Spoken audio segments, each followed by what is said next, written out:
దోస్తులు. చల్లటి బాదం పాలు తాగినాక ఈ మూత చూసేసరికి చిన్నప్పటి ఒక ఆట గుర్తొచ్చి ఇది తయారు చేయడం అయితే స్టార్ట్ చేసినాము.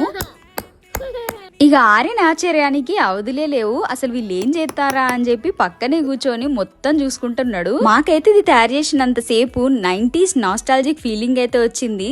సమ్మర్ లో కూల్ డ్రింక్స్ తాగిన తర్వాతకి మూతలన్నీ దాచిపెట్టి ఇదే పని చేసేది.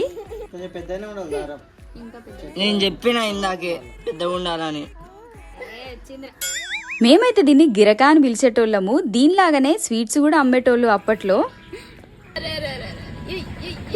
అమ్మ వీడు ఏందబ్బా ఇట్లా తిప్పుతాడు.